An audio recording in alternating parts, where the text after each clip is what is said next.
Astaghfirullahaladzim. Astaghfirullahaladzim. A'udzu billahi minasyaitonir rajim.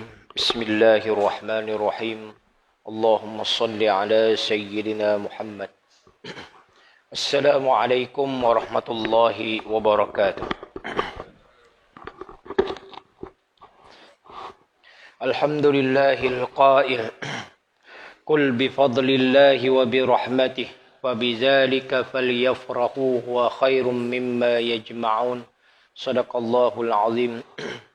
أشهد أن لا إله إلا الله وحده لا شريك له وأشهد أن محمدا عبده ورسوله سبحانك لا علم لنا إلا ما علمتنا إنك أنت العليم الحكيم اللهم ربي يسر ولا تعسر Allahumma rabbi zidna ilma warzuqna fahma.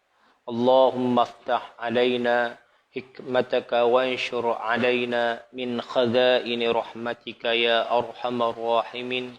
Qala rabbi shrah li sadri wa yassir li amri wahlul 'uqdatam min lisani yafqahu qawli. Wala hawla wala quwwata illa billahil aliyyil azim. Amma ba'd.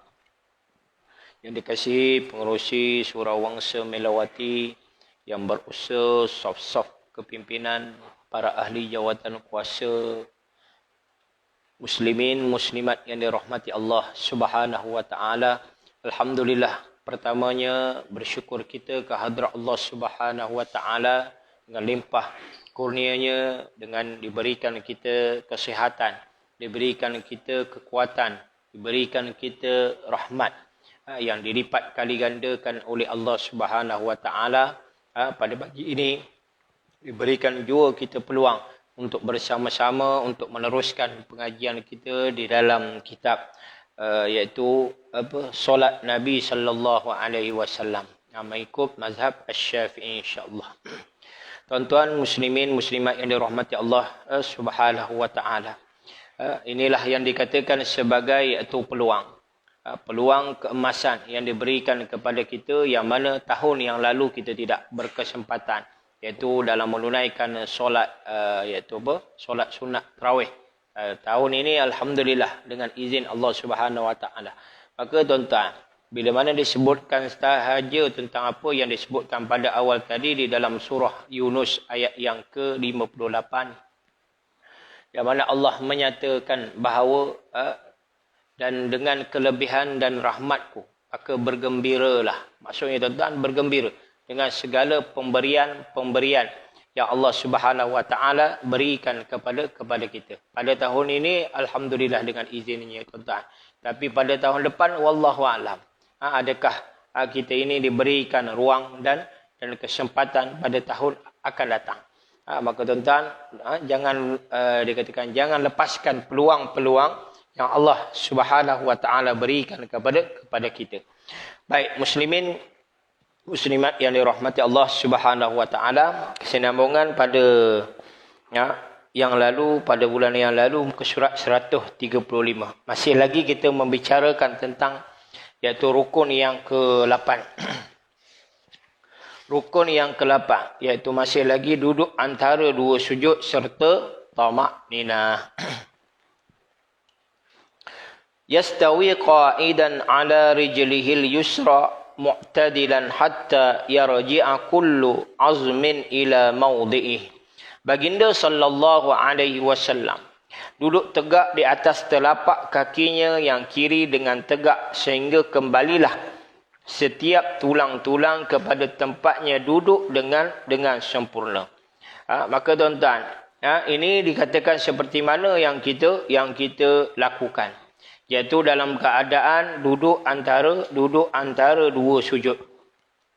Duduk antara dua sujud seperti mana, iaitu tapak kaki kiri kita. Tapak kaki kiri kita berada di punggung dan berada di bawah. Mana tuan-tuan? Berada di bawah tempat duduk kita, dan tapak kaki kanan kita dalam keadaan menegak.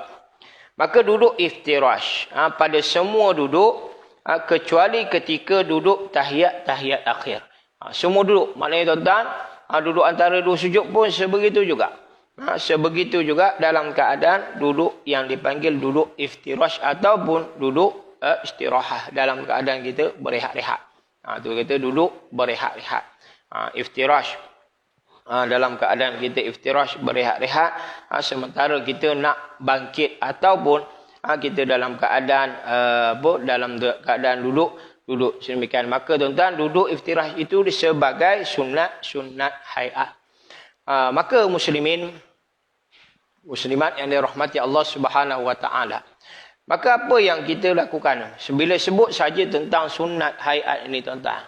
Kita sebut tentang sunat hayat, banyak perkara-perkara yang kita lakukan dalam keadaan solat kita tuan-tuan.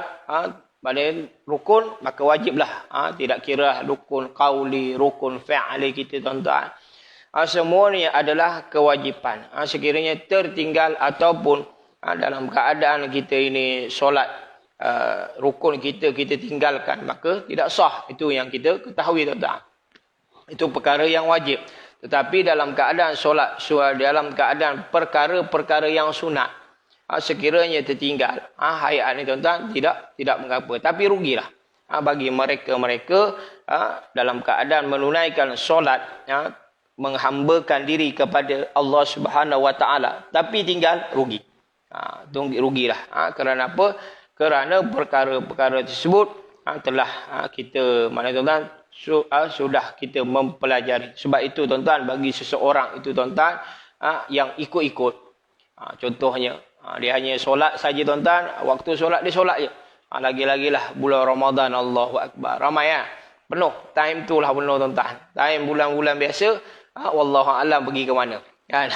Sebab itu muslimin muslimat yang dirahmati Allah Subhanahu wa taala, waktu bulan Ramadan inilah, sebab itu dikatakan bulan tarbiyah, iaitu syahrul tarbiyah, bulan tarbiyah. Ada orang kata bulan universiti lah, macam lah kan.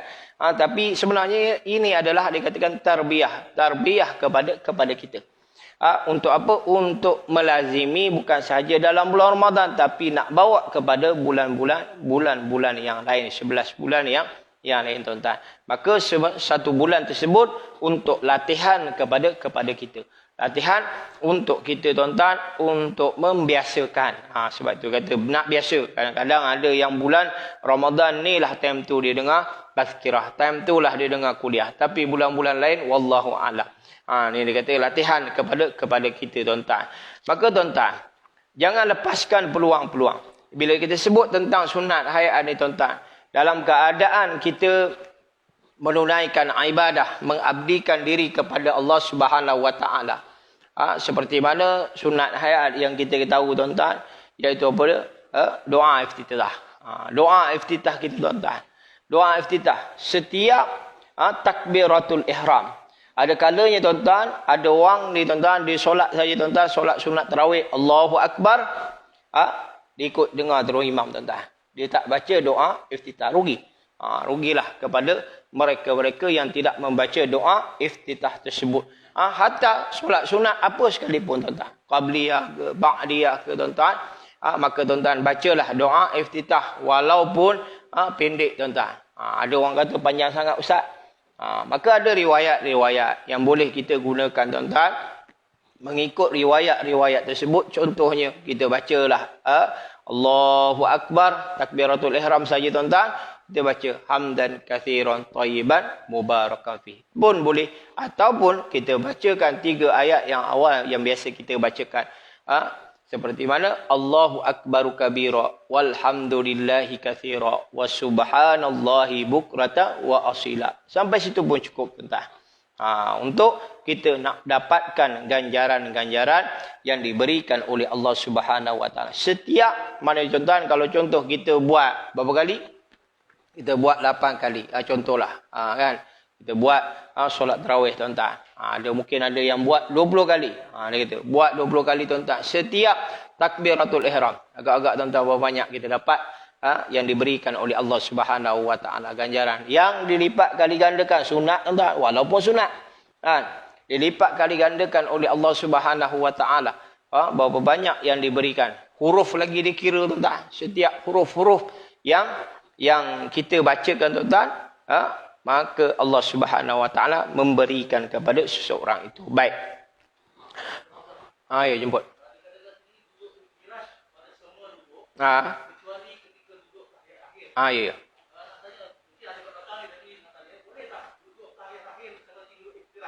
Duduk tahiyat akhir seperti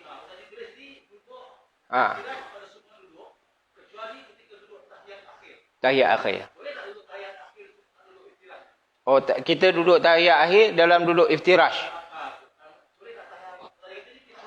Kecuali okey baik. Yalah. Okey baik, terima kasih. Okey, boleh tak kita duduk tahiyat akhir? Dalam keadaan kita duduk iftirash dalam keadaan tahiyat akhir. Okey baik. Okey. Baik, maknanya tuan-tuan. Okey, kalau contoh kita duduk biasa, okey, contoh duduk iftirash dalam keadaan sebenarnya kita tahiyat akhir. Boleh tak boleh? Boleh tuan-tuan. Boleh kita contohnya kalau contoh ketika itu kita dalam keadaan contohnya sakit kaki ke kan. Kalau contoh sakit kaki. Tapi kalau contoh dia saya saja buat, boleh tak boleh? Boleh. Dia tidak membatalkan. Tidak membatalkan apa dia punya solat tuan-tuan. Ada masalah tentang perkara-perkara tersebut, tetapi di kalangan jamaah ni biasalah dia pandang pelik benda pelik. Sebab itu tuan-tuan, janganlah kita lakukan menjadi sebagai satu isu kan. Benda ni kalau kita mampu buat, kita buat.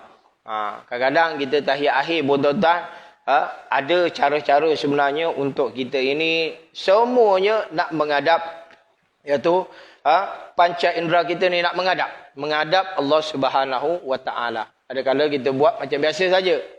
Orang biasa buatlah dalam keadaan macam ni kan. Sebenarnya kaki kena bengkokkan sedikit supaya apa? Kaki kiri kita ni tuan-tuan kena menghadap kiblat. Itu atas kemampuan lah. Atas kemampuan masing-masing. Tuan-tuan, terima kasih atas soalan tersebut untuk kita kongsikan. Baik. Maka dalil dari Aisyah, inna nabiyya kana yaftarishu rijlahul yusra wa yansabu rijlahul yumna. Sesungguhnya Nabi sallallahu alaihi wasallam menghamparkan kakinya yang kiri dan menegakkan kakinya yang kanan. Seperti mana yang kita bicarakan. Dari Abi Humaid As-Sa'idi, sesungguhnya dia menerangkan tentang solat Nabi sallallahu alaihi wasallam, lalu berkata, fa ija jalasa fi rak'ataini jalasa ala rijlihil yusra wa nasaba yumna, fa iza jalasa fi rak'atil akhirah qaddama rijlahu al-yusra wa nasaba al-ukhra wa qa'ada ala maq'adati.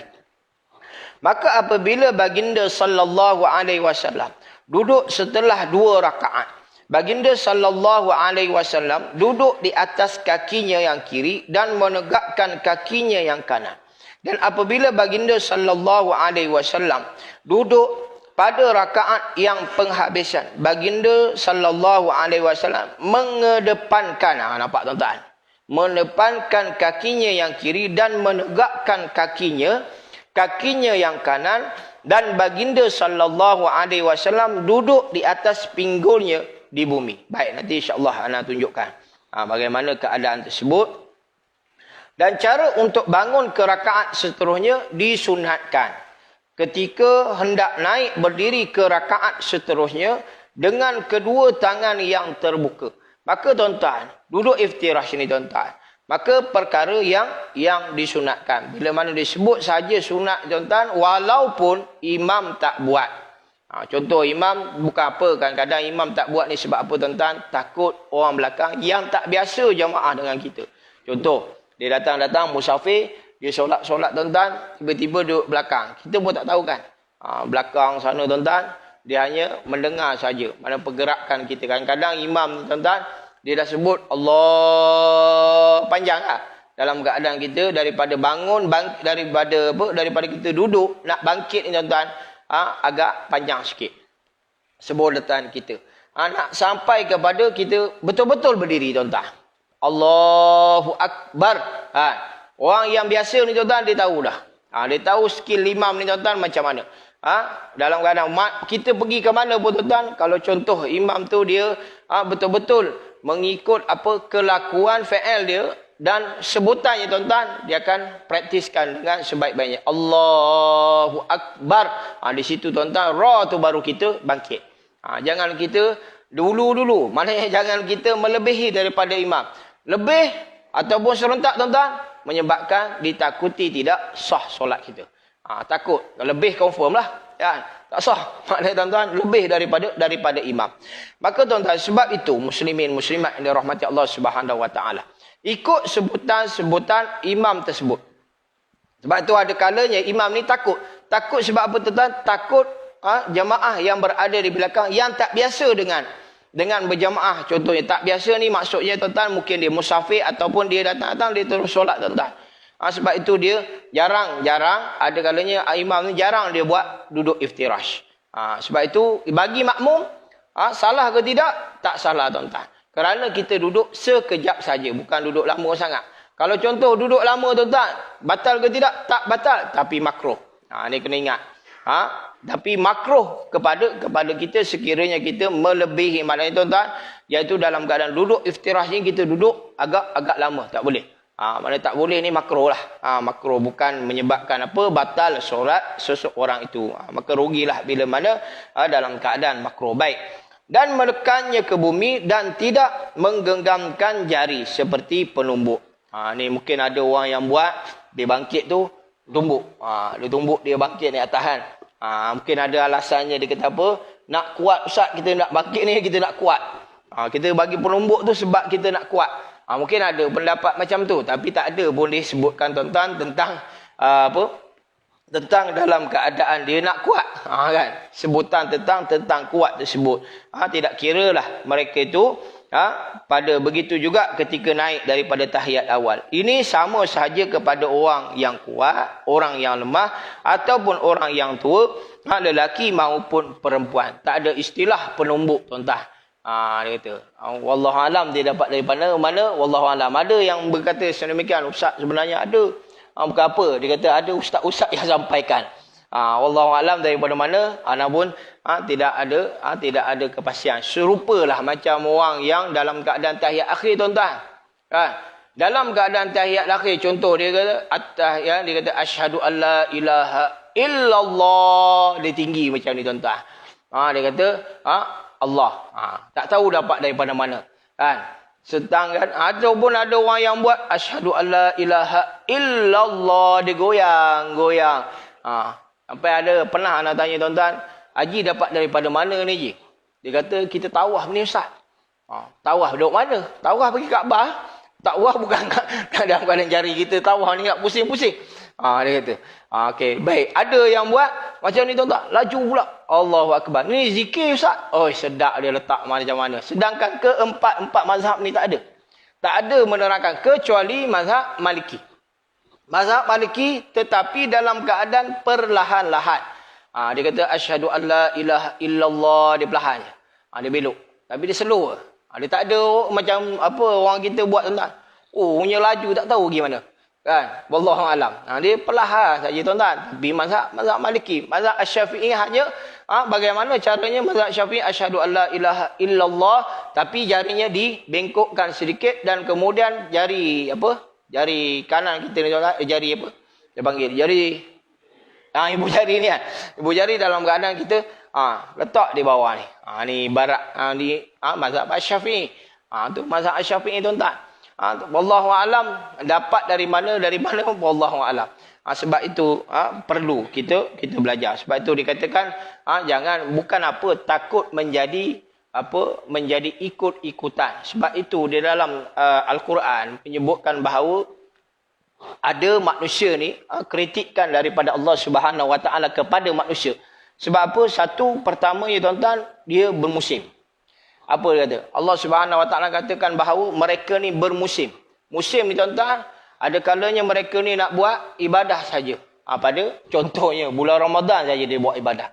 Bulan-bulan lain tak buat ibadah tuan-tuan. Ada kalanya bermusim ni maksudnya apa? Allah Subhanahu Wa Taala katakan mereka ni bermusim. Iaitu di kalangan manusia ni hanya bermusim. Bermusim dengan sebab apa tuan-tuan? Time dia susah dia minta dengan Allah Subhanahu Wa Taala. Time dia senang, dia lepa tuan-tuan. Dia lalai, dia leka tuan-tuan. Muslimin. Sebab itu. Dan yang kedua disebut juga, Allah nyatakan bahawa mereka ini iaitu golongan-golongan yang hanya ikut-ikut. Maksud ikut-ikut tuan-tuan, orang dulu-dulu. Maknanya orang tua dia macam tu, Islam lah. Orang tua dia dulu, orang tuanya dulu tuan-tuan, solat dia solat. Ni dia kata bertaklid. Tidak ada belajar. Sebab itu walaupun kita katakan bahawa solatnya tetap sah. Solatnya tetap sah, tetapi ia wajib. Wajib untuk belajar. Wajib untuk belajar, untuk memperbaiki solatnya tuan-tuan. Baik. Maka hadis Malik bin Huwairis menyebutkan, Iza rafa'a ra'sahu minas sajadati tsaniyati jalasa wa'tamada 'alal ardi thumma qama. Dan jika baginda sallallahu alaihi wasallam bangkit dari sujud kedua, baginda sallallahu alaihi wasallam duduk dan bersandar menekan ke bumi lalu berdiri. Dikatakan bahawa bangkit daripada sujud kedua. Baginda duduk dan bersandar. Mana tuan-tuan, bersandar ni tuan-tuan dalam keadaan berehat-rehat. Menekan ke bumi lalu berdiri. Mana duduk tu dalam keadaan yang sempurna. Duduk dalam keadaan yang sempurna. Maka hadis yang lain, kana sallallahu alaihi wasallam yanhadu mu'tamidan 'alal ardi ila raq'ati thaniyah. Adalah Nabi sallallahu alaihi wasallam menekan tempat sujud untuk ke rakaat yang kedua. Maka makruh menggenggamkan kedua tangan ketika menekankannya. Ini makruh. Mana hukum ni makruh. Makruh bila mana seseorang itu menekankan apa, iaitu menggenggamkan tangannya tuan-tuan ke bumi untuk berdiri, dan tidak boleh merapatkan keduanya seperti orang yang membuat adunan tepung. Dipanggil al-ajin. Tambahan lagi, semua hadis mengenai solat menetapkan bahawa bersandar dengan tangan dalam semua keadaan solat adalah kepada telapaknya. Mana telapak kaki kita, telapak tangan kita ni lah. Yang supaya kita nak bangkit ni tuan-tuan, tolak dengan telapak tangan. Bukan dalam keadaan penumbuk. Tak boleh, maknanya tuan-tuan makruh. Sekiranya seseorang itu dalam keadaan, dikatakan dalam keadaan dia nak bangkit daripada duduknya tuan-tuan, kemudian dia menggenggamkan tangannya seperti penumbuk, maka makruh. Maka peringatan untuk kita tuan-tuan muslimat yang dirahmati Allah Subhanahu Wa Taala. Apakah sebenarnya hikmah ni tuan-tuan? Hikmah dijadikan iaitu sujud antara dua sujud ni dua kali. Sujud antara dua sujud dua kali tuan-tuan. Hikmahnya tuan-tuan, bila kita sebut tentang hikmah yang dijadikan oleh Allah Subhanahu Wa Taala, ada riwayat-riwayat yang menyebutkan sehingga dua kali. Yang lain-lain semua sekali tuan-tuan. Rukun-rukun yang lain semua sekali. Dijadikan semua dua kali tuan-tuan, iaitu ada pendapat yang mengatakan bahawa kerana bila mana Nabi sallallahu alaihi wasallam diperintahkan berdoa dalam sujud dan diberitahu memang akan dimakbulkan, maka baginda telah sujud kali kedua. Sujud bila mana iaitu apa dia, tanda syukur Nabi sallallahu alaihi wasallam kepada atas Allah di atas perkenaannya, seperti mana yang biasa berlaku bila mana seseorang itu tuan-tuan bertemu dengan raja. Contohnya tuan-tuan, contoh bertemu dengan raja tuan-tuan, ni dulu-dululah sampai dia katakan dalam keadaan sujud. Tapi Nabi sallallahu alaihi wasallam bertemu dengan Allah Subhanahu Wa Taala dengan izinnya tuan-tuan, maka Rasulullah sujud untuk kali yang kedua. Maka ada pendapat yang kedua mengatakan bahawa kerana ia adalah kemuncak tawaduk. Kemuncak tawaduk kita, sehingga kan dua kali kita sujud. Sebab itu orang-orang Arab tuan-tuan, dia sujud dia agak lama. Dan ketika itu mereka ni niat dalam hati ni tuan-tuan, berdoa kepada Allah Subhanahu wa taala. Tuan-tuan, sebab itu ada kalanya tuan-tuan kalau kita lihat sendiri. Mereka ni tuan-tuan, habis saja solat tuan-tuan, habis saja solat, mungkin mereka ni diam, dia berzikir sendiri. Tak ada kalau contoh kita dah biasa, contohnya orang-orang Arab tuan-tuan, mungkin ada di sini di surau-surau Arab kan, imam dia tu Arab semua, mungkin dia tak buat zikir macam kita, Astaghfirullahalazim, dia buat sendiri-sendiri tuan-tuan, dia diam je. Mana tuan-tuan, ada yang di kalangan jamaah sendiri, makmum sendiri. Pengalaman Ana lah, bila mana berada di sana, pergi ke masjid ni, masjid ni tuan-tuan, berbeza-beza. Ada yang imam dia buat, dia istighfar, dia zikir kan, Astaghfirullahalazim, Astaghfirullahalazim, macam itulah, macam biasa tuan-tuan. Ada yang diam saja tuan-tuan, diam, yang lain makmum dan imam pun dia buat zikir masing-masing. Tapi bila mana ada seorang tuan-tuan tiba-tiba duduk belakang tuan-tuan, Bismillahirrahmanirrahim, tiba-tiba dia angkat tangan tuan-tuan. Habis-habis saja dia angkat tangan. Dia seorang makmum angkat tangan tuan-tuan. Duduk belakang tuan-tuan, dengan yang imam-imam ikut sekali tuan-tuan. Bila makmum duduk belakang, dia terus angkat tangan. Bismillahirrahmanirrahim, Alhamdulillahirabbil alamin. Tiba-tiba semua amin. Punya semangat tuan-tuan. Macamlah kita ni tuan-tuan. Dia kata dalam keadaan apa? Doa kunut kan. Orang kunut dia punya semangat. Semangat dia lain. Dia bila sebut saja kan, orang-orang Arab ni lain cara dia. Dia sebab dia faham. Kita ni tuan-tuan ada faham atau tak faham kan. Dia sebab tu dia faham. Dia sebut Allahumma hdina fi man hadait. Amin. Punya semangat tuan-tuan. Allahu akbar. Ada time dia sebut ya Allah, ya Allah. Ada lain tuan-tuan. Sebab dia memahami apa yang dia, mana tuan-tuan, apa yang imam bacakan tuan-tuan. Ni punya semangat. Sebab tu bila sebut saya tuan-tuan, tawaduk ni tuan-tuan.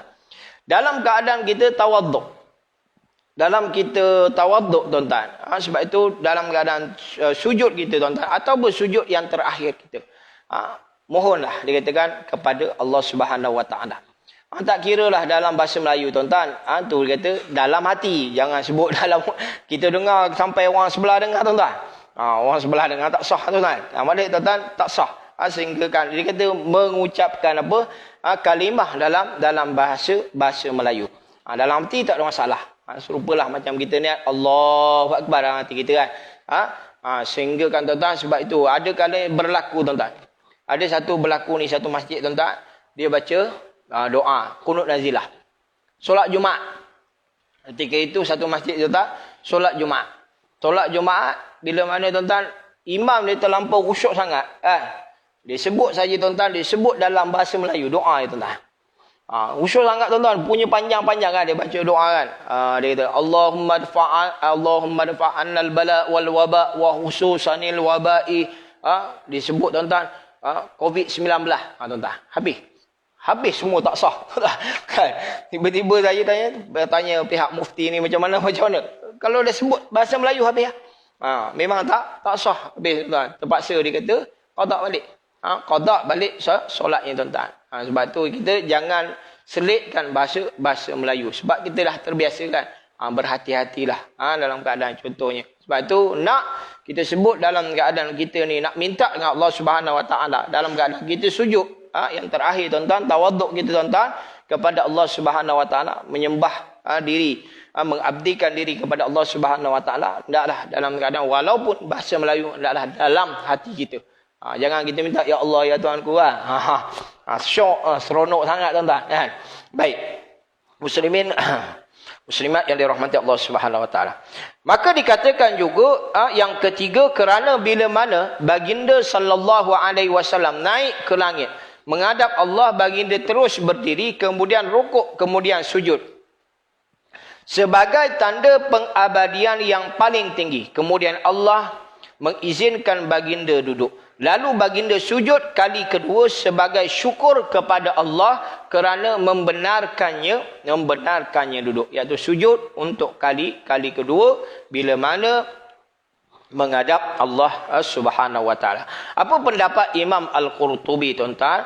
Pendapat Imam Al-Qurtubi tentang sujud dua kali tuan-tuan berkenaan tentang ketika mana Rasulullah sallallahu alaihi wasallam dimi'rajkan ke langit, maka terdapat dalam kalangan para malaikat yang sedang berdiri mengucapkan salam kepada baginda sallallahu alaihi wasallam.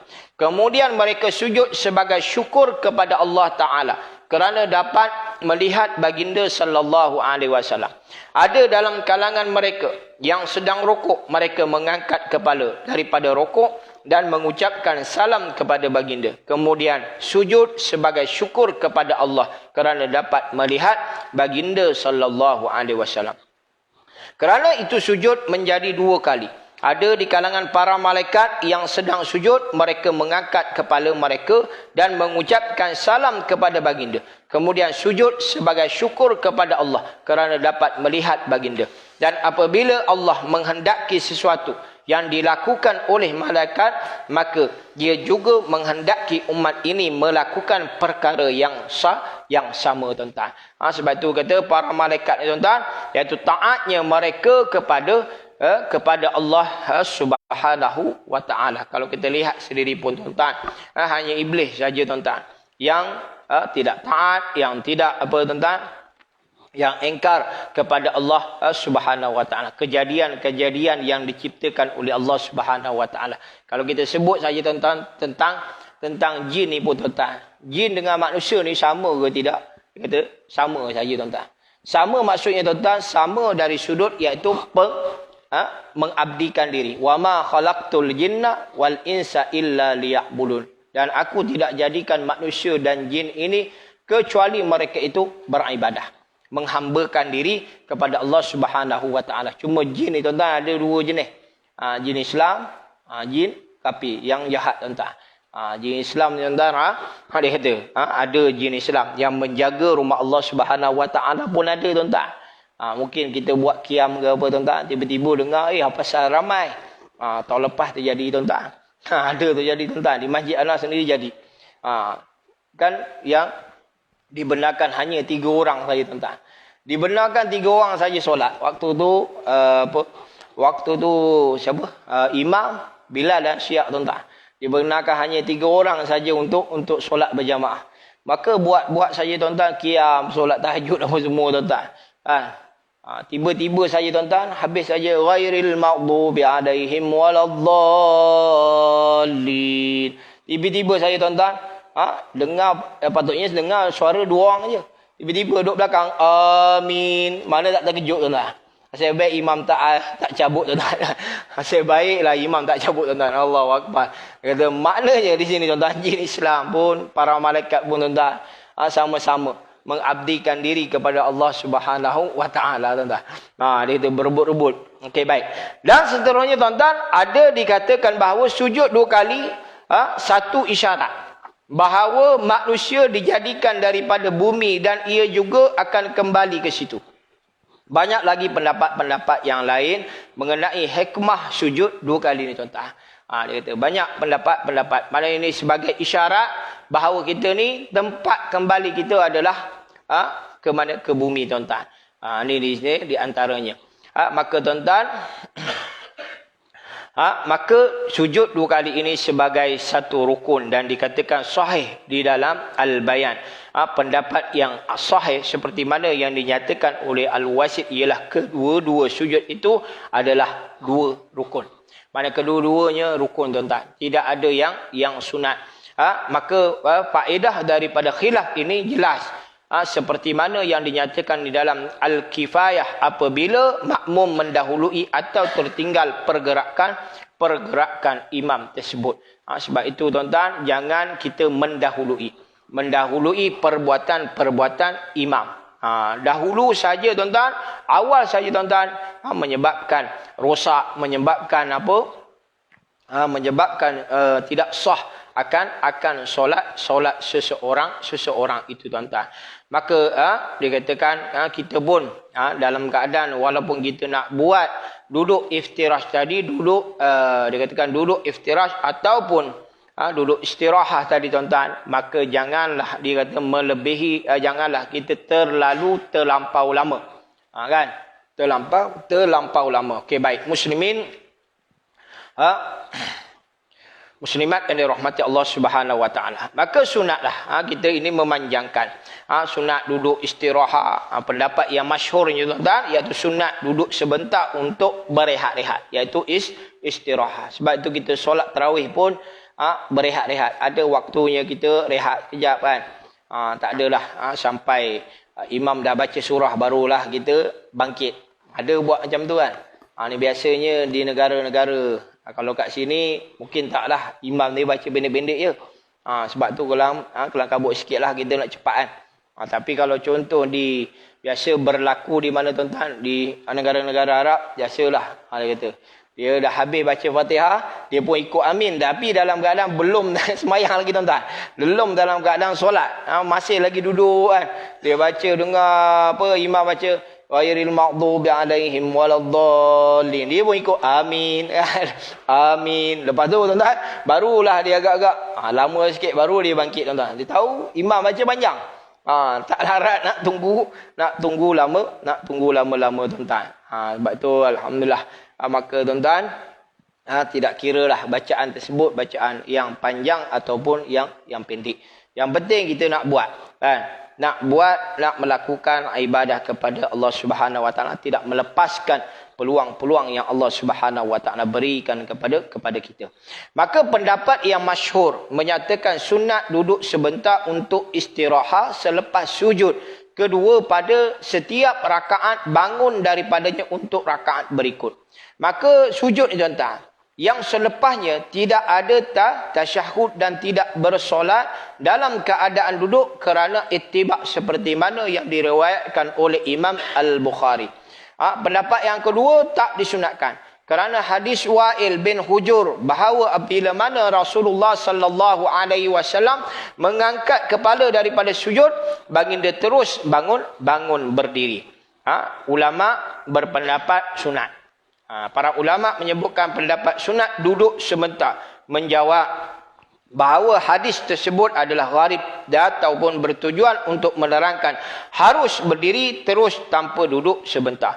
Maka sunat duduk istirahat merangkumi solat fardu, merangkumi solat sunat kita tuan-tuan. Ia tidak merangkumi bangun dari sujud tilawah dan sujud syukur. Ni kena ingat. Mana tuan-tuan sujud tilawah. Sujud kita tuan-tuan sujud sajadah. Orang Melayu panggil sujud sajadah. Sajadah kan. Sujud sajadah tuan-tuan tak boleh buat duduk istirahat. Tak boleh duduk, tak boleh kita kita tak boleh dikatakan duduk iftirash. Kalau duduk iftirash buat juga tuan-tuan, maka tak sah solatnya. Ni kena ingat, kadang-kadang berlaku tuan-tuan di kalangan jamaah. Di kalangan jamaah tuan-tuan di sujud sajadah. Sujud sajadah tiba-tiba dia buat duduk iftirash. Ini dah menambah rukun. Dia dah menambah rukun. Sedangkan ketika itu kena bangkit terus. Tak boleh duduk. Jangan duduk. Okay, contohnya kan. Contoh, kita duduk iftirash tuan-tuan. Kan?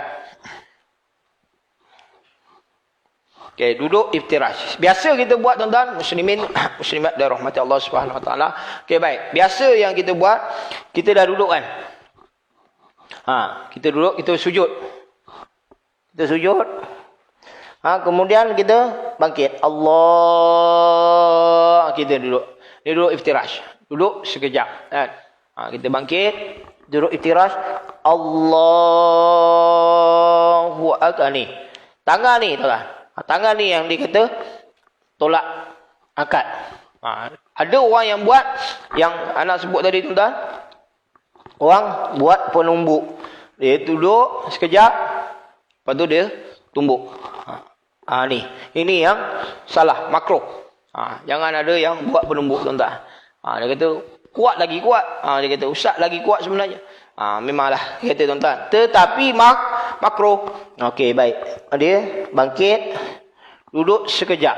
Iftirash. Kemudian letak tangan. Tolak. Ditolak. Tolak tangan dia tuan-tuan. Duduk. Okey, baik. Bila disebutkan tadi tuan-tuan tentang sujud tilawah kan. Sujud tilawah ataupun orang kita panggil sujud sajadah pada pagi Jumaat. Kita turun Allahu Akbar kan. Sajadah wajhi. Okey, kita bacalah habis kan. Kemudian tuan-tuan, dia kena bangun terus. Allahu Akbar. Jangan pula dia gini. Sujud tilawah. Allah. Konon-konon nak rehat lah. Dia telah menambah rukun. Tambah rukun ni. Ini berlaku di mana-mana.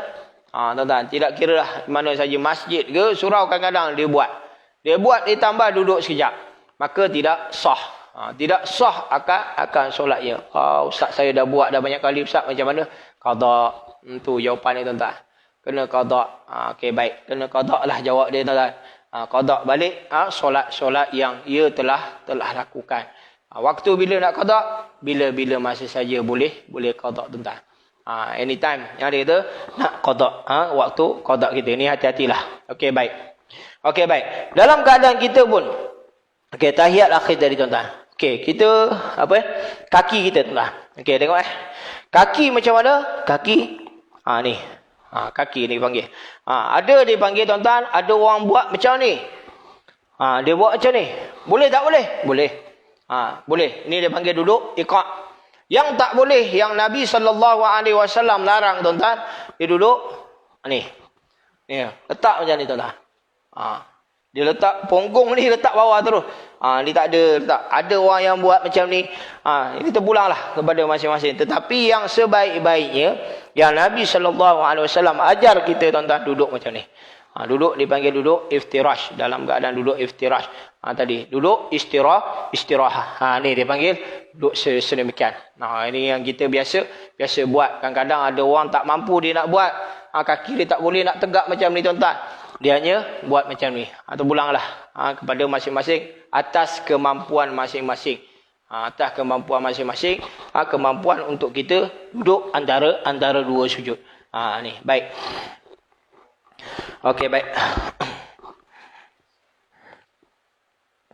Sebab itu duduk istirahat ni tuan-tuan. Walaupun imam tak buat, seperti mana anak sebutkan tadi, imam tak buat, kita boleh buat.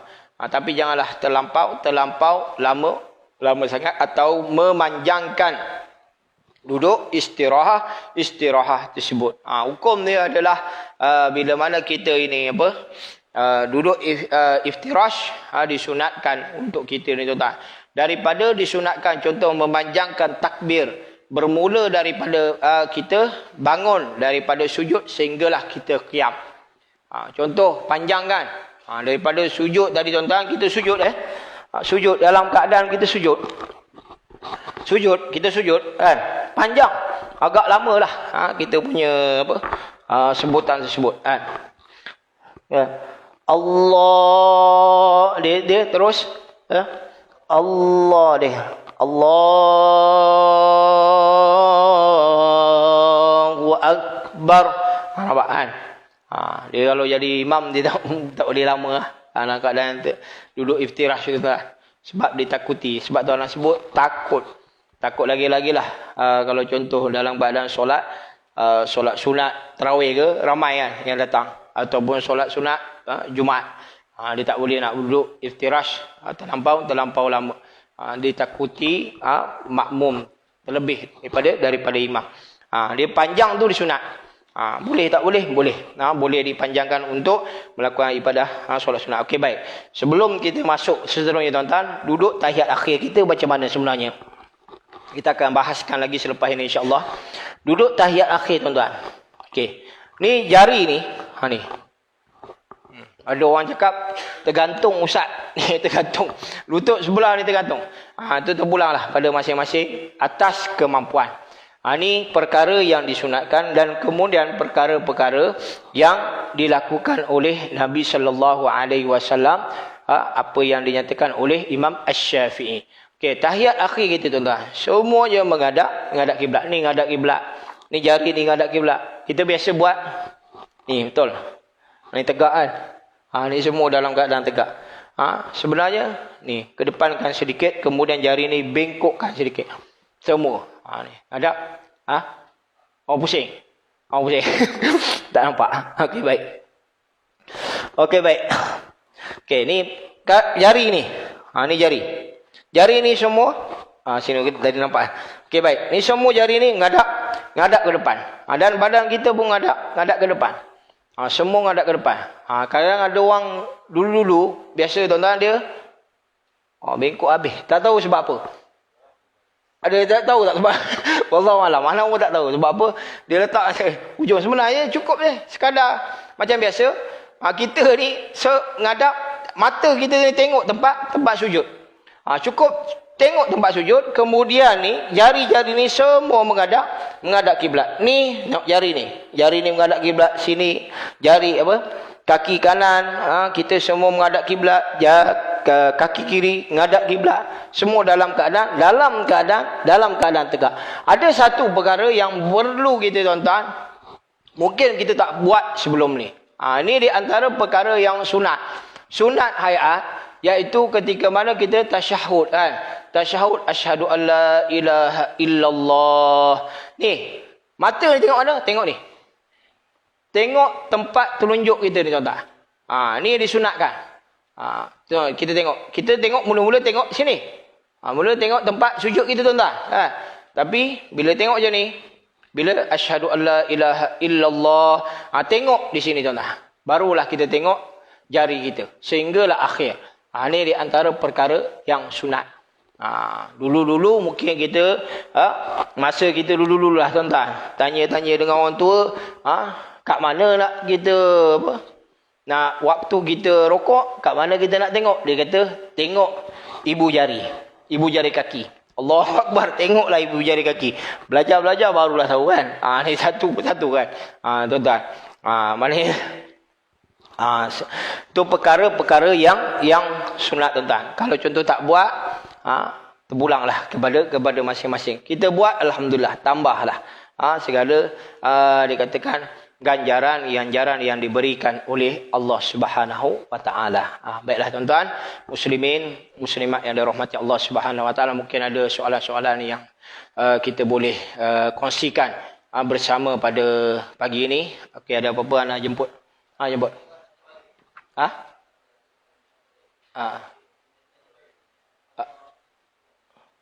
Okey, baik. Okey, takbir. Okey, terima kasih je. Takbir yang terbaik, takbiratul ihram. Angkat tangan ni bukan dikira takbir. Angkat tangan ni mengangkat tangan dipanggil. Takbir ni kita sebut Allahu Akbar, itu sebutan. Itu takbiratul ihram. Kita banyaklah orang tengok, kalau contoh tuan-tuan muslimin muslimat, ada yang dia takbir, ada yang tak angkat kan. Kita tengok kalau contoh tuan-tuan pergi umrah ke, buat haji kan, macam-macam lah perangai waktu tu kita nampak kan. Allahu Akbar, di mazhab dia macam tu. Ada yang dia kata Allahu Akbar, dia letak tangan ke bawah kan. Ada Allahu Akbar, macam-macam lah kan. Dia mazhab Syafi'i Allahu Akbar. Tapi angkat tangan ni tuan-tuan, kita angkat tangan yang sebaik-baiknya Allah ni dijarak-jarakkan. Dijarak-jarakkan jari kita. Perempuan macam mana dia rapat macam ni lah, jangan ikut jarak macam sama.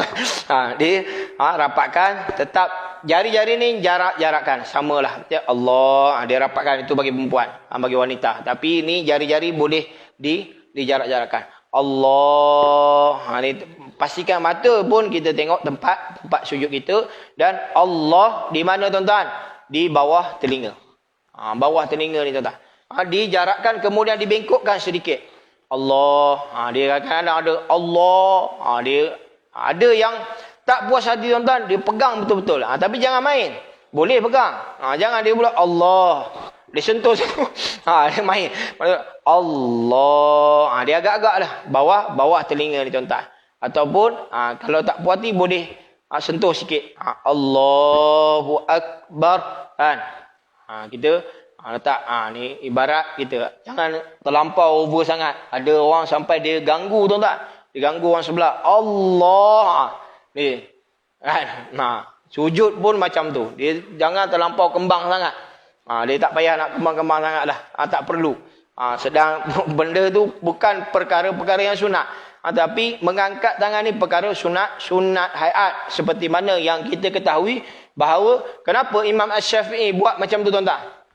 Kenapa Imam Asy-Syafi'i dia kata mengangkat tangan ni ketika takbiratul ihram perkara yang sunat, kerana nak membantu. Sebab itu dia kata sebut nak membantu apa? Niat kita tuan-tuan. Nak membantu, nak masuk niat kita tuan-tuan. Nak masukkan niat Allahu Akbar. Kan? Niat kita tuan-tuan. Sebab tu ada yang buat macam ni. Kan? Ni okey lagi lah tuan-tuan. Sampai ada yang buat macam ni pun ada tuan-tuan. Macam-macam tuan-tuan. Bila alhamdulillah kita perbaiki alhamdulillah ada perubahan-perubahan lah. Mula-mula kita mana tuan-tuan masuk tajuk saja bab solat tuan-tuan, ada yang pelik-pelik. Allah ni belok punya belok. Sebab apa? Sebab tak masuk ustaz. Kita perbaiki lagi tuan-tuan. Sah tak? Sah, tapi pelik lah kan. Kadang pelik-pelik macam-macam. Tapi bila mana kita explain, kita bagi tahu, alhamdulillah ada perubahan-perubahan itu tuan-tuan. Dia nak cuba memperbaiki lagi solat ni tuan-tuan. Hatta sehingga orang solat duduk pun dia nak memperbaiki solat ni tuan-tuan. Alhamdulillah dengan izin Allah Subhanahu Wa Taala. Dia kata orang belajar ni lain. Dia belajar. Dia tahu, dapat tahu dia praktis. Dapat tahu dia praktis. Mula-mula tu memanglah susah sikit. Agak susah. Bila mana agak susah ni tuan-tuan, dia nak cuba buat, dan dia akan, bila buat dah biasa menjadi kebiasaan, alhamdulillah. Dia kata ada perubahan-perubahan terhadap dirinya. Okey, baik. Okey, ada lagi tambahan. Jemput.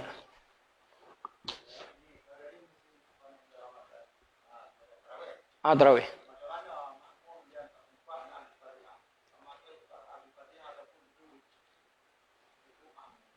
Okey, baik.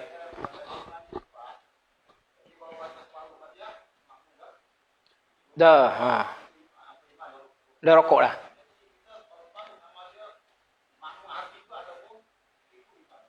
Okey, baik. Okey, ini yang dipanggil sebagai, terima kasih Ji atas soalan, bagaimana keadaan kita dalam keadaan solat sunat tarawih. Okey, solat sunat tarawih, adakah kita nak ikut imam? Ini dipanggil sebagai masbuk, dalam keadaan masbuk, bukan masbuk yang apa? Dipanggil masbuk yang apa? Rakaat seterusnya. Dipanggil rakaat, dia kata masbuk yang dalam keadaan bacaan tersebut kan. Maka tuan-tuan, bolehkah kita kalau contoh dia dah sampai kepada kita baca tadi tuan-tuan dah setengah dah. Maka kena ikut imam ataupun kena habiskan. Jangan kita maknanya tuan-tuan, jangan kita berhenti sekadar bacaan setengah saja kita ikut imam. Salah tuan-tuan. Kena habiskan bacaan Fatihah kita. Jangan sampai melebihi daripada 3 rukun. Ni kena cepatkan sikitlah bacaan kita. Sebab tu imam pun dia kena ambil peranan. Dia tak boleh terlampau laju sangat. Di sebab tu dia kena ikut. Maknanya kalau contoh dia dah sampai setengah tadi, insya-Allah dia boleh habis bacaan Fatihah dia. Dia rokok tadi okey, satu, dia bangkit saja tuan-tuan. Maknanya insya-Allah kita dah boleh rokok. Maknanya sempatlah kita nak kejar. Kalau lainlah, kalau contohnya sekiranya mereka ini tuan-tuan bacaan Fatihah tersebut dia kata nak baca ke tak nak? Dia tak baca tuan-tuan. Tak sempat. Dia akan agak-agak pada diri, imam ni tak sempat kita nak baca Fatihah. Maka tak perlu baca Fatihah, maka ikut terus pergerakan imam tadi. Maknanya contohlah kita dengar dia baca, biasanya kalau contoh imam baca 2 ayat ataupun 3 ayat saja. Pendek pula. Mana tak sempat baca Fatihah, tak payah dah kita baca Fatihah. Maka inilah yang dipanggil imam menanggung. Imam menanggung makmum. Imam menanggung makmum. Ada bacaan tersebut. Okey, baik. Okey. Apa lagi tambahan? Jemput je.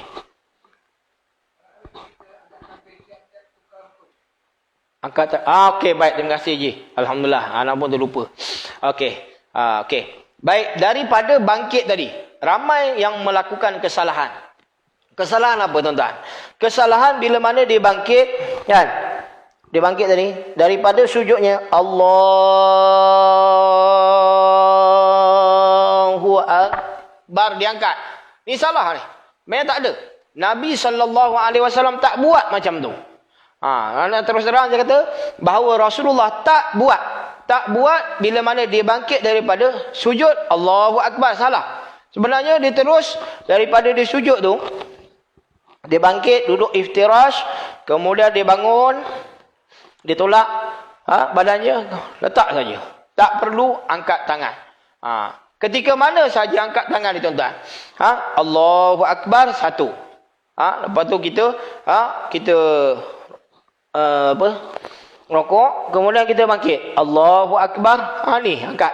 Habis, selesai. Maknanya ke setiap rakaat-rakaat seterusnya. Sebenarnya daripada rakaat kedua ke rakaat ketiga tak ada angkat tangan. Ini Rasulullah tak buat perkara tersebut. Sebab itu tidak dalam kitab ni pun tidak ada diterangkan tentang mengangkat tangan ketika rakaat kedua ke rakaat ketiga ke rakaat keempat, rakaat kedua rakaat pertama ke rakaat kedua. Okey, terima kasih Ji. Ya. Tak ada. Okey, tahiyat awal tadi kan? Okey, tahiyat awal. Okey. Kita dah buat tahiyat awal. Okey. Allahu Akbar lah. Tak ada. Tak ada angkat tangan. Tak ada kita mengangkat tangan. Itu pun. Okey, terima kasih. Kadang-kadang kenapa kita terlepas. Hana pernah explain tentang perkara ni. Ada yang berlaku sampai angkat tangan apa semua kan. Sedangkan tak ada dalam istilah tersebut. Okey, baik. Okey, tak ada apa dah. Okey, terima kasih. Ada. Okey, jemput. Ya.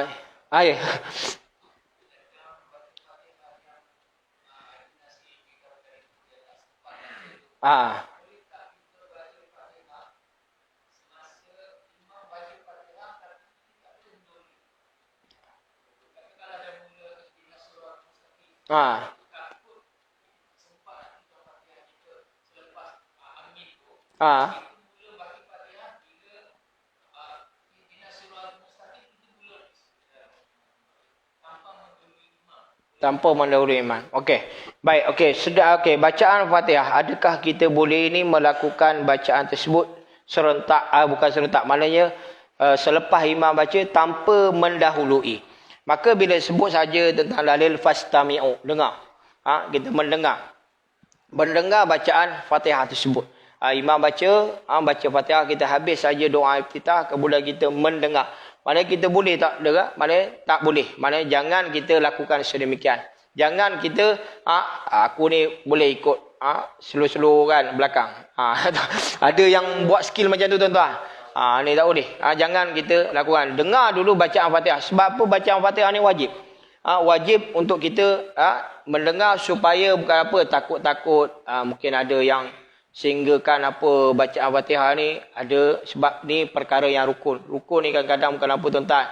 Kadang-kadang ada yang imam tersilap baca ke kan, tapi biasanya imam mana alhamdulillah lah kan, tak ada masalah tentang bacaan Fatihah tersebut. Kita nak memperbaiki lagi bacaan kita. Bila sebut saja jangan dahului. Sebab tu anak kata jangan mendahului ataupun jangan kita nak target kita punya bacaan Fatihah.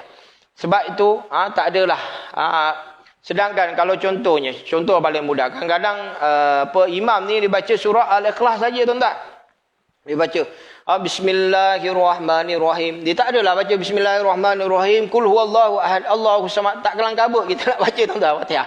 Mana biasanya imam dia walaupun dia baca surah Al-Ikhlas tuan-tuan, dia akan baca perlahan-lahan. Kalau kau contoh kita kat kampung tuan-tuan kan. Baca solat sunat tarawih 20 rakaat. Biasanya tuan-tuan kat kampung Hana ni dia baca surah Lazim. Rakaat kedua qul Allah. Dia baca surah Al-Ikhlas. Dia akan baca Allahu Akbar. Dia pun baca Bismillahirrahmanirrahim. Qul huwallahu ahad. Perlahan-lahan. Dia tak adalah kelang kabut tuan-tuan. Kelang kabut kita jenuh dah baca Fatihah kita. Mana tuan-tuan jangan. Sebab tu selepas imam baca ghairil maghdubi alaihim waladdallin, kita pun selitkan dengan sunat ayat Rabbi firli. Amin. Lepas tu barulah kita baca tadi surah Fatihah wajib kepada kita tuan-tuan untuk bacaan Fatihah tersebut. Dari antara rukun-rukun tersebut. Okey, baik. Okey, jemput Prof. Ya. 94. Intiqalat. Muka surat 90? 94. Okey. Okey, tahiyat. Takbir intiqalat. Okey. Iaitu membaca Allahu Akbar ketika hendak rukuk, sujud ketika bangun daripada sujud. dan ketika hendak berdiri selepas tahiyat akhwat. Okey, baik. Ini takbir intiqalat. Intiqalat ni maksudnya Allahu Akbar, bukan angkat tangan.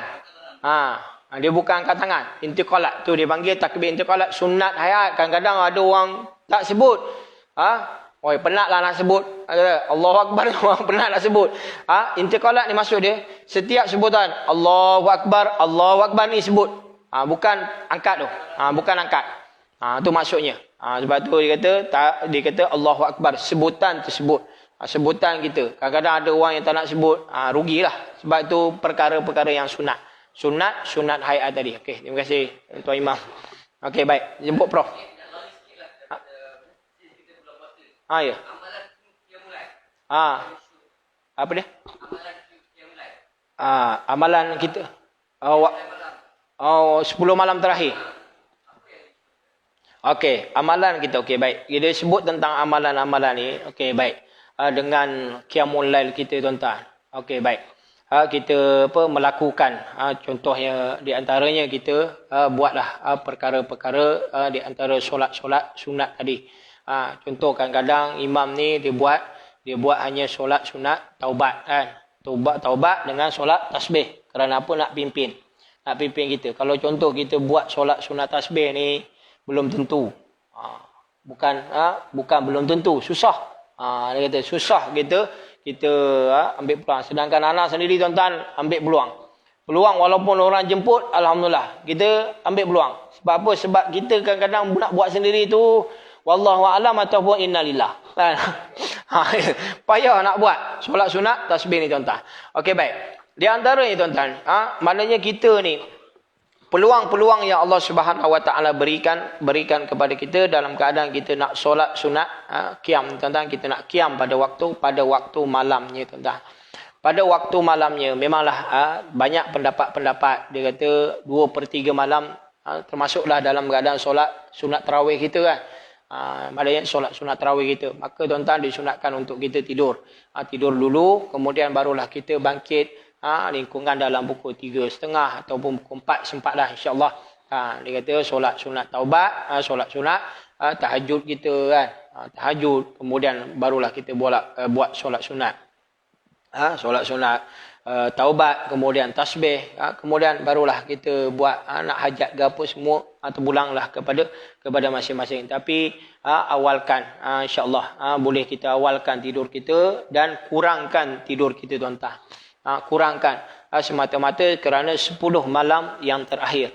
Peluang-peluang yang Allah Subhanahu Wa Taala berikan kepada kita, kemungkinan dengan izin Allah Subhanahu Wa Taala kita dapat malam Lailatul Qadar. Kita mohon kepada Allah Subhanahu Wa Taala, tak payahlah nak tunggu pokok tu sujud barulah kita cari, baru kita buat, tuan-tuan. Kan? Tak payahlah dia kata tiba-tiba malam tadi aku nampak ni mesti malam Lailatul Qadar. Memanglah ada tanda-tanda yang diberikan oleh Allah Subhanahu Wa Taala, tetapi jangan tunggu tanda-tanda tersebut. Maka Allah dah nyatakan bahawa Rasulullah sallallahu alaihi wasallam dah nyatakan bahawa 10 malam terakhir rebutlah peluang-peluang tersebut. Tidak kiralah apa saja amalan-amalan yang kita lakukan, dan mohonlah kepada Allah Subhanahu Wa Taala, moga-moga Allah menerima segala apa yang kita hajati. Sedangkan salafus soleh, tuan-tuan, memohon kepada Allah Subhanahu Wa Taala. Orang yang soleh, tuan-tuan, kan? Salafus soleh, tuan-tuan. Mohon kepada Allah Subhanahu Wa Taala, Allahumma sallimni ila Ramadan. Ya Allah, ya Tuhanku, berikanlah aku keselamatan di dalam bulan Ramadan. Nampak, tuan-tuan? Dalam bulan Ramadan minta keselamatan. Dan berilah kesejahteraan di dalam Ramadan ini pada tahun ini. Allahu Akbar. Minta lagi kesejahteraan, tuan-tuan. Supaya nak menghabiskan Ramadan tersebut. Memanglah dikatakan bahawa penuh dengan ujian dan cabaran dalam bulan Ramadan ni, tuan-tuan. Ujian, nak jaga mata kita, nak jaga telinga kita, nak jaga segala panca indera kita, tuan-tuan, daripada melakukan. Jangan sampai jadikan sebagai puasa ini sebagai puasa umum sahaja. Sebab itu, tuan-tuan, bila sebut tentang puasa ni, tuan-tuan, bulan Ramadan ni, puasa bulan Ramadan ni, tuan-tuan, ada 3 kategori. Pertama dipanggil puasa umum, yang kedua dipanggil sebagai puasa khusus, dan yang ketiga dipanggil puasa khususul khusus. Mungkin kita ni kategori yang kedua. Kategori yang ketiga ni, tuan-tuan, biasanya berlaku kepada siapa, iaitu orang-orang al-muqarrabun, iaitu orang-orang yang hampir kepada Allah, iaitu para rasul, para nabi dan para waliullah. Mereka ni hampir kepada Allah Subhanahu Wa Taala. Boleh tak boleh kita? Boleh tuan-tuan, tapi dengan usaha dan ikhtiar kita. Dan puasa yang kedua anda sebutkan tadi, iaitu puasa al-muflihun ataupun al-faizun ataupun al-abrar. Ni orang-orang mana tuan-tuan, ibarat macam kita lah. Masih kita buat ibadah, kita taat kepada Allah, tak melakukan maksiat, boleh tahan daripada makan dan minum, boleh tahan daripada melakukan persetubuhan dengan isteri pada siang harinya tuan-tuan. Semua kita boleh buat, taat kepada Allah Subhanahu Wa Taala, tak melakukan maksiat. Tetapi tuan-tuan masih lagi memikirkan tentang keduniaan. Tentang perkara yang halal, perkara yang harus kita fikir lagi tuan-tuan. Tetapi tetap diterima amalan-amalannya, keikhlasannya kepada Allah Subhanahu Wa Taala. Ni yang kedua. Yang pertama tadi sia-sia. Sia-sia amalannya tuan-tuan. Kerana apa? Kerana matanya masih buat maksiat. Panca indera yang dianugerahkan oleh Allah Subhanahu Wa Taala masih lagi buat perkara-perkara kemaksiatan. Ni orang yang dipanggil puasa umum. Boleh tahan makan minum je tuan-tuan. Boleh tahan daripada melakukan persetubuhan pun boleh tahan. Tapi buat maksiat lagi tuan-tuan, melangkah kepada perkara-perkara kemaksiatan. Maka tuan-tuan, bila kata amalan tadi tuan-tuan, amalkanlah. Dia kata amalkan tuan-tuan, iaitu tidur, kita habis-habis tidur tuan-tuan, mana jaga. Jaga diri kita tuan-tuan, niatkan. Malam ni aku nak solat tahajud. Malam ni biar aku nak, macam gitulah tuan-tuan, solat subuh kan. Solat subuh, kita nak bangun sahur. Ada niat tak tuan-tuan? Dia kata, kadang-kadang kalau jenis pegang handphone je tuan-tuan, asyik baik isteri dikejut tuan-tuan. Kan? Asyik baik isteri kejut. Isteri yang bangun awal, terima kasih dengan isteri tuan-tuan. Terima kasih dengan zaujah kita, terima kasih banyak-banyak, dia kata. Terima kasih kerana sudi masakkan waktu sahur. Terima kasih kerana terima kasih kerana bangunkan sahur, masak berbuka puasa. Oi, dia kata, bunyalah. Laki buat apa tuan-tuan? Laki jarang kita nak panggil kan? Harap isteri yang kadang-kadang kita terlajak pun tuan-tuan, isteri yang tolong bangkitkan tuan-tuan. Tapi niat tuan-tuan, ya Allah ya Tuhanku, permudahkanlah aku untuk bangkit, untuk aku bangun pada malam ini untuk menunaikan ibadah kepadamu. InsyaAllah tuan-tuan, mudah untuk kita bangun tuan-tuan. Dan padam lampu semua tuan-tuan, supaya mudah untuk kita tidur tuan-tuan. Dia kata untuk kita tidur, sebentar pun alhamdulillah. Dia kata sebab itu kita memerlukan rehat. Rehat seketika tuan-tuan. Jangan banyak, jangan mana tuan-tuan, mulut kita kena jaga.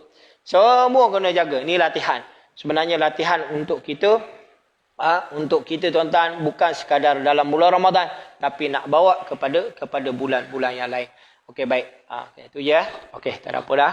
Okey, baiklah, sekadar itu dulu apa yang anda sampaikan pada pagi ini tuan-tuan. Mudah-mudahan memberi pengajaran iktibar untuk kita bersama dan sama-samalah, bukan sekadar kita mendengar, tetapi amalkan apa yang kita dengari, dan mudah-mudahan segala ibadah kita ini, amalan-amalan kita ini insya-Allah diterima oleh Allah Subhanahu wa taala insya-Allah. A'udzubillahi minasyaitonir rajim. Bismillahirrahmanirrahim. Alhamdulillahi rabbil alamin, hamdan hamidin, hamdan syakirin, hamdan yuwafi ni'ma wa yukafi'u mazidah. Ya Rabbana lakal hamdu kama yanbaghi li jalali wajhikal karim wa 'azimi sultanik. Allahumma faqqih fid din wa 'allimhu ta'wil. Allahumma rabbi zidna ilma warzuqna fahma. Ya Allah ya Tuhan kami, ampunilah segala dosa-dosa kami ya Allah. Dosa kedua ibu bapa kami, dosa pasangan kami ya Allah, dosa anak-anak kami ya Allah ya Rahman ya Rahim. Berkatilah ilmu apa yang kami telah pelajari ya Allah. Berkatilah rezeki kami, luaskanlah rezeki kami. Terimalah segala amal ibadah kami ya Allah. Berikanlah kami kefahaman dalam mempelajari agama-Mu, kerana ianya akan menjadi amalan-amalan kami di alam dunia ini, dan kerana ianya akan menjadi bekalan kami di alam barzah sana, dan ia akan menjadi bekalan kami di akhirat sana ya Allah ya Arhamar Rahimin, ya Hayyu ya Qayyum. Ya Allah ya Tuhan kami, berkatilah kami di dalam bulan Ramadan ini ya Allah. dan sampaikanlah kami di malam Lailatul Qadar ya Allah. Ya Arhamar Rahimin, ya Dzal Jalali wal Ikram. Ya Allah, ya Tuhan kami, berikanlah kami keselamatan dalam menghadapi Ramadan-Mu ya Allah. Berikanlah kami keselamatan dalam menghadapi Ramadan-Mu ya Allah, dan berilah kesejahteraan di dalam Ramadan tahun ini ya Allah, ya Arhamar Rahimin, dan terimalah segala amalan-amalan kami ya Allah. Allahumma rabbana atina fid dunya hasanah wa fil akhirati hasanah wa qina azaban nar. Wa sallallahu ala sayyidina Muhammadin nabiyil ummiyin wa ala alihi wa sahbihi wa baraka wa sallam. Walhamdulillahi rabbil alamin. Assalamualaikum warahmatullahi wabarakatuh.